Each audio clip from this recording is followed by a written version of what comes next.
Hey guys, welcome back to my channel. We are here, the long-awaited video, my favorite romances of 2020. I have been putting off making this video because I literally had no idea what my favorite romances of 2020 were. I read so many amazing ones that just the idea of making this list stressed me out. But we're here, it is time now. Everyone can stop asking me on every single video that I upload, where's your favorite romances? Where's your romance video? What were your favorite romances of 2020? Here we go, I'm gonna tell you. I don't know how many books are on this list. I just went through all my romances and I wrote down all the ones that I loved a lot. And they're in no particular order. I don't really know if I have like a single favorite. Maybe I'll figure it out while I'm talking about them. So I guess I will kind of break them up into categories. So the first two are going to be my favorite historical romances. In a shocking turn of events, there is no Tessa Dare on this list because she did not publish a book last year, which is so tragic. So I have two historical romances from authors who aren't Tessa Dare. The first historical romance that I have is The Rogue of Fifth Avenue by Joanna Shupe. This is the first book in this Uptown Girls series. I believe that this is one of the first historical romances that I've read that takes place in America. It takes place in New York. I think that all of the other ones I've read take place in Europe, mostly England, but I've also read some that take place in Scotland. This was the first American one, and I loved this. So basically our main character is kind of a Robin Hood type of person. She steals from the wealthy people in the like upper New York society, and she gives money to poor needy people. And the guy is her father's lawyer, and I'm a little bit foggy on the details, but I believe that her father like tasks him with keeping an eye on his daughter because she's like always getting into trouble. I just really loved this. It was my first Joanna Shupe book, and the chemistry and the romance was so good. The banter was amazing. There's specific things that I always look for in historical romances, and banter is one of them. Like if they don't have good banter, I don't want it. And these characters definitely had amazing banter. The other historical romance that I have is The Highwayman by Kerrigan Byrne. So this actually felt so different to all the other historical romances that I read. I feel like the ones that I typically pick up are lighter, kind of rom-com historical romances. They always lean more like funny, whereas this I would classify as a dark romance. I don't know if anyone else would agree with that, but this felt very dark. So basically this is about two kids who lived in an orphanage together, and they were best friends and they fell in love. They like got married, you know, like they had like a little child wedding ceremony, and then the girl is assaulted by one of the adults there, and in order to protect her, the boy kills him and he ends up going to prison for it. And so they're separated for a very long time, for like 10 years, and then she finds out that he died in prison. And so she vowed to like never love again. She considers herself a widow and in mourning, and she now kind of works for Scotland Yard. I can't remember exactly what she does for them. I don't know, she works with like the detectives, and one day there is this like notorious highwayman that is brought in for questioning, and after seeing her, after this like criminal sees her, he decides to kidnap her. And he tells her that he knows her dead husband, that they were in prison together, and that he saved his life, and he wants her help in getting revenge on the person who caused his death in prison. Oh my god, this book is like one of the angstiest romances I have ever read. Like if you want to be tortured from angst, this is it. This is the one. The chemistry and the tension was just amazing. My favorite romances are always ones where the couple have some sort of history, and they had a lot of history. So yeah, definitely recommend this if you are looking for a historical romance that is more on the darker side. So the next little section is going to be Katee Robert. If you're new to my channel, or this is the first time you're watching one of my romance videos, Katee Robert is my all-time favorite romance author. And I think I read like 5 of her romances in 2020, but I'm just going to talk about my 2 favorites of those 5. Otherwise, this entire video will just be Katee Robert. So the first one, I think that this was the first romance I read in 2020. I could be wrong. And that is Learn My Lesson. This is the second book in her Wicked Villains series. So this series are Disney retellings where the princesses have romances with the villains, and they take place in modern world, all surrounding this like underground sex club that is run by Hades, who is the love interest in this book. So this one follows Hades and Meg. They are an established couple already. They're together. It's following them. They've kind of hit a rough patch in their relationship. One day, Hercules walks into their club, and Hades wants to mess with Hercules to get revenge on Zeus. So he sends Meg to seduce Hercules and sort of trick him into selling himself to Hades, thinking that he's saving Meg when really like he's just been bamboozled. The book is a polyamorous relationship between the 3 of them, and it's so good. Katee Robert, I think, does polyamorous romances really well, especially when it comes to the sex scenes. I've read some like threesome sex scenes where it's just like so awkward. And I think that from this series, Meg is one of my favorite characters. I just love her so much. I feel like she really embodies a lot of how she was in the movie Hercules, and she's one of my favorite like Disney princesses. I know she's not really considered a princess, but like she's one of my favorite Disney women, and I just love her in this book. And I also just love the devotion that both Hercules and Hades have for her. So if you have not already picked up the series, I highly recommend it. And then the other Katee Robert book that made this list is Your Dad Will Do. This is the first book in her Taboo romance series. These are all just like very steamy taboo novellas, and this one follows a girl who catches her fiance cheating on her. So in order to get revenge, she seduces his father. And that's what this book is. If you have read Birthday Girl by Penelope Douglas, this is basically Birthday Girl, but more sex, less plot. Birthday Girl really had like the slow burn element, but this was like, they get to it from page 3. The book was just steamy, steamy, steamy, and it was great. I loved this. The next author I have 2 books from, and that is Rebecca Weatherspoon, another one of my top favorite authors. So the first book I have by her is Harbor. This is the 3rd book in her Beards and Bondage series. I've only read the first one, and it was okay. It's not one of my favorites, but this book, oh my god, amazing. So this is a polyamorous romance, and it basically follows these 3 people who find out that their partners were cheating on them because they were murdered. So their partners were having an affair in a motel, and while they were there, somebody shot and killed them. And so not only do they find out that their partners died, but they find out that their partners were also cheating on them. And so they're dealing with like a lot of conflicting emotions, grief and anger and betrayal, and it brings them together. So one of them is a girl, and then the other 2 are 2 guys who are a couple. Through this grief, it brings them together, but they're not ready for anything like more serious. And so they take like, I think it's like 9 or 10 months, or maybe even a year. There's like a long period of time after they first like meet that they don't have any communication. They're really dealing with their grief, and then they finally, when they're ready, seek each other out and have this whole like experience together. And I just loved this so much. I say this every time I talk about Rebecca Weatherspoon, but she handles emotional topics so well. And I just really loved the relationships between these 3 characters, specifically the 2 guys, the relationship that they had with each other, because they're already like an established couple. And so it's really interesting to see like how they're dealing with this whole situation as a couple who finds out that the 3rd in their relationship was cheating on them. So then the other book I have by Rebecca Weatherspoon is Zenny. So this is a marriage of convenience romance. The main character, Zenny, her aunt passes away and they were really close, and so in her aunt's will she leaves like everything to Zenny, like tons of money. But there is one catch, and that is that she has to marry some guy named Mason, who is this like really giant Scottish man who was friends with her aunt. And so if they get married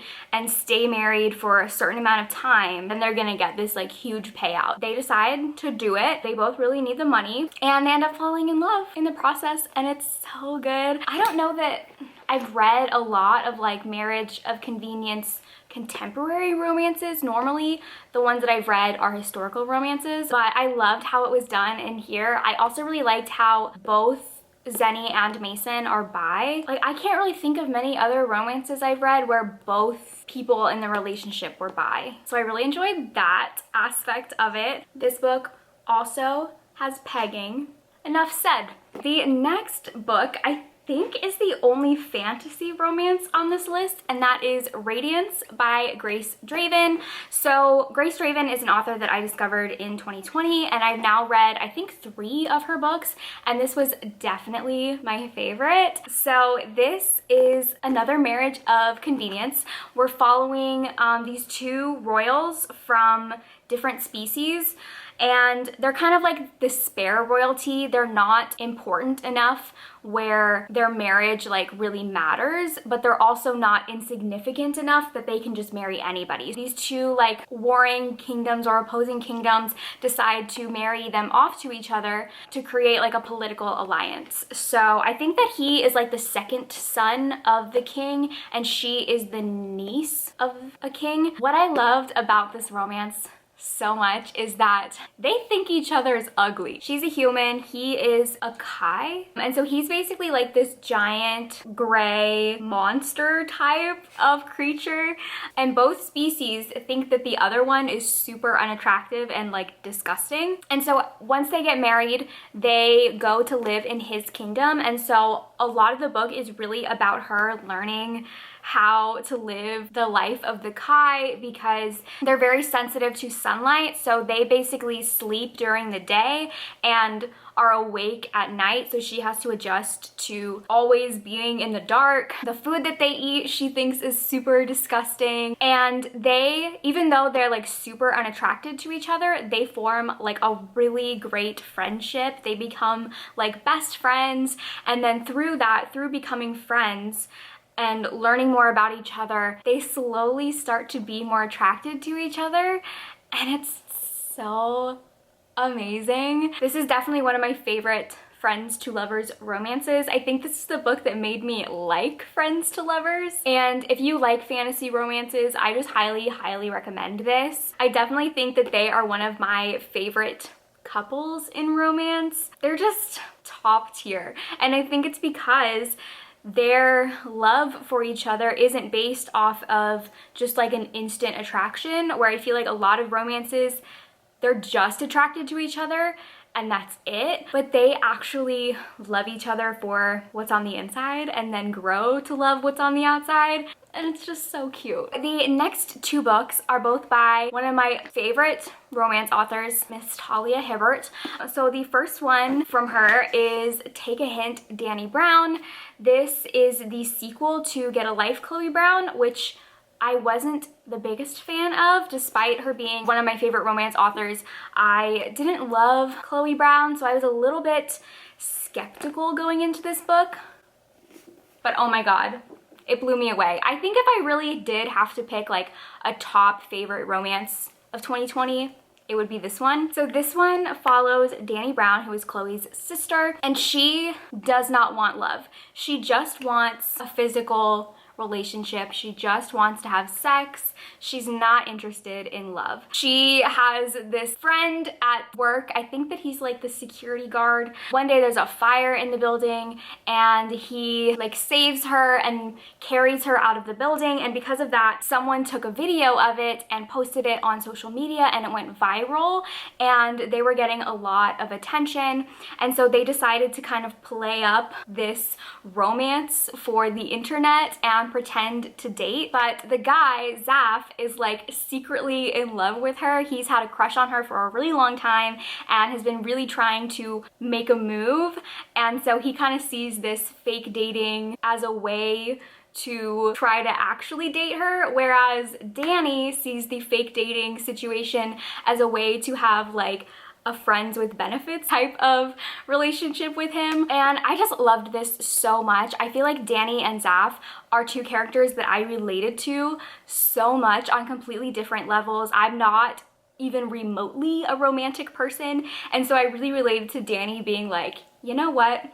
Romance is not for me. And then with Zaf, he has social anxiety, and that was something that I also really related to. And I think I just really loved that like the conflict in this book was more internal stuff that each of the characters was going through. Zaf was really trying to work through his anxiety issues, and Danny was really trying to work on her relationship with romance and sex. I just loved the chemistry between the two of them and their relationship, and Zaf is probably one of the best romantic heroes ever. I feel like I say this in every single one of Talia Hibbert's books, but she just writes male characters way better than they deserve. Like, I'm sorry to all the men out there, but y'all never ever gonna be a Talia Hibbert man. I'm sorry. She set the bar too high. So then the other Talia Hibbert book is Guarding Temptation. This one is a novella that follows a girl who is a political blogger, and she writes this post, I think, about Brexit, and a lot of people start trolling her and harassing her, and someone posts her address, and so she's really worried that like she's no longer safe and she can't stay at her apartment. So she turns to her old friend and asks if she can stay with him, which she really does not want to do because a couple months prior they hooked up, and then immediately after hooking up he acted like he regretted it so much and it really hurt her feelings, and so they haven't spoken since then. But now she needs to stay with him because she's no longer safe. And this book was so good. Like, the way that Talia Hibbert was able to build like such intense chemistry between two characters in such a short amount of pages was immaculate. The guy in this book, I forget his name, but he was amazing. Like, the way that he was so protective over the main character, but he also knew that like she's a strong woman and can take care of herself, and he didn't try to like impose himself on her in a protective way, but he was there to help her if she needed or asked for help, and I really loved that. And I definitely recommend this one. The Brown Sisters series gets so much love and attention, and I feel like Talia Hibbert's other books don't get that same level of attention, but they are just as good, if not better. So if you liked the Brown Sisters series and you haven't read Guarding Temptation yet, you definitely need to do that, or honestly just read any other Talia Hibbert books. The next one is Go Deep by Rilzy Adams, which is another novella, and this follows a woman who is a romance writer, but she has been in a rut recently. Her fans aren't really liking her recent books. They think that the sex scenes are really dry and stale, and it's because her own sex life isn't the best right now. And so she decides to ask her best friend if they can have sex to like get her mojo back, and so she can get inspiration for writing. This book is another one that made me love friends to lovers romances, and I think that what I really loved about this one is that I felt like it was different from a lot of other friends to lovers romances that I've read, where usually I feel like with friends to lovers, one of them has like always had some sort of feelings for the other one, but they were like unrequited. But in this one, they didn't have feelings for each other prior to this like arrangement. They weren't even really attracted to each other, but then through this friends with benefits situation, they ended up falling for each other. And I just really liked that because I felt like it was different from a lot of the other ones that I read. Also, the sex scenes in this were amazing. Like, there's one particular scene that definitely is up there in like top tier romance scene status. It takes place in a restaurant, and that's all I'm gonna say, but it was amazing. So then the last book, I believe, is the most recent one that I read. I read this for Smutathon, and that is The Initiation by Nikki Sloan. So this book is kind of hard to explain because for the first half of the book, it's one thing. And then the second half of the book takes a total left turn and it's something else entirely. So I guess the way that I would pitch this book, it kind of has like a Gossip Girl, like elite rich people vibe. It's basically about this, I think this like finance company. I don't know what kind of company it is, but it's like a company, and there's this really secretive initiation ceremony to get on the board. So anyone who becomes a board member has to go through this initiation ceremony, and it involves their wife. The CEO's son is next in line to join the board, and so he needs to get married so him and his wife can be a part of this initiation ceremony. So he has been like betrothed to the main character's sister. So her sister is going to marry him, but she ends up getting pregnant with somebody else, so she can no longer fulfill this arrangement. So instead, the main character is the one to step in and marry him and take part in this initiation. And so her and the guy have a very rivals type of relationship because he kind of made her life in their socials very difficult. He's a very powerful person, and he claimed that she is nobody. So because of that, no one really treated her well or included her in things, and she was kind of an outcast. And so she really doesn't like him. But now she has to marry him to save her family because they are in financial ruin, and she's gonna get a lot of money if she does this. And so the whole first part of the book is like her getting ready for this initiation ceremony that we don't know what the fuck it is. And then it happens, and I'm not gonna say at all what it is because you just have to read this book. It is so freaking wild. The first half of the book reads like a normal romance, and then it takes a turn and it's a little bit darker, but I could not put it down. Like there was a section of it where maybe for like 30 pages, I did not breathe. Like, if I had pearls, I would have clutched my pearls. So yeah, I highly recommend this book. I ended up binging the whole series, and I really liked the series overall, but I think that the first book was by far the best. So those were my favorite romances of 2020. Definitely let me know in the comments what your favorite romance was that you read last year. Thank you guys for watching, and I will see you in my next video. Bye!